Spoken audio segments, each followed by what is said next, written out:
By then, President Roosevelt was hard at work on a populist agenda of his own, pushing Congress to create the Social Security programs, welfare for the poor, and jobs for 8 million people on public projects of every description.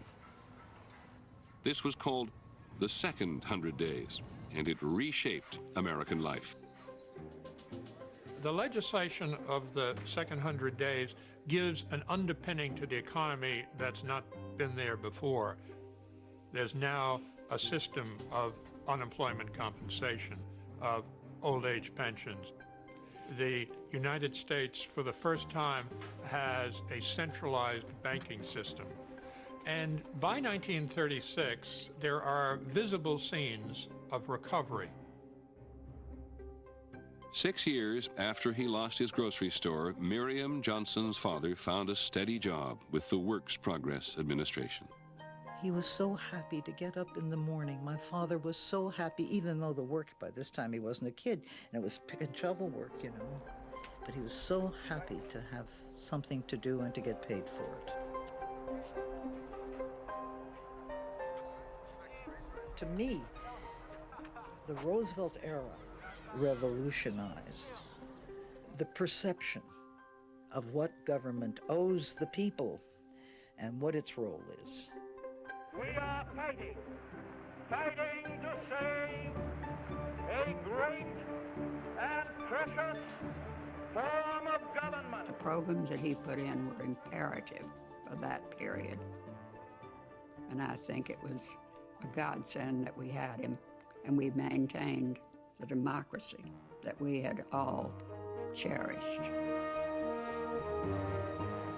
Campaigning for a second term in 1936, Roosevelt told a cheering crowd, "You look happier today than you did 4 years ago."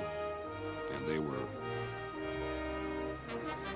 Franklin Delano Roosevelt was re-elected by the greatest margin in the history of American politics.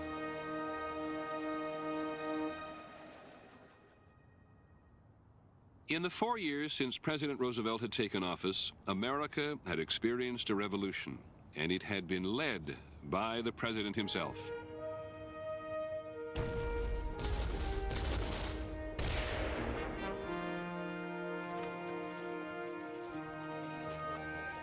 The New Deal programs of the Depression era transformed the country's landscape.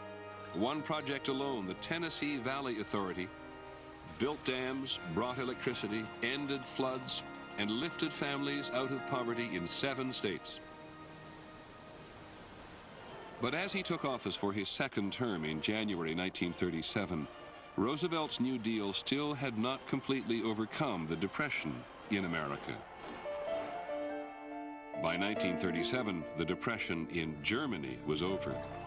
Adolf Hitler had kept his promise to give the people work. Unemployed people disappeared practically overnight. There were no young, healthy men standing at the corners of Berlin and begging around for pennies. People had jobs, were happy. The secret of Germany's new prosperity was rearmament. There were plenty of jobs making powerful new weapons and building a highway system as much for tanks as for cars. It was also a kind of New Deal, but he was preparing for war.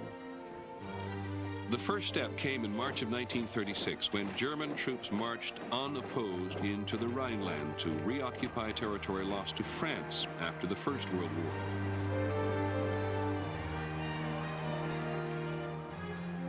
He was leading us to the place of the sun. And I sincerely and honestly believed in all that. And when I came home and told my father, arguments started, and my mother often said, "No, Fritz, leave that boy alone. He can't help it that he is so brainwashed." And then I started again with my mother. "What do you mean by brainwashed?" And now, of course, I realize my parents were right, but it's all too late. Now Adolf Hitler would try to keep another promise to the German people: to build a new German empire. One, he said, that would last 1,000 years.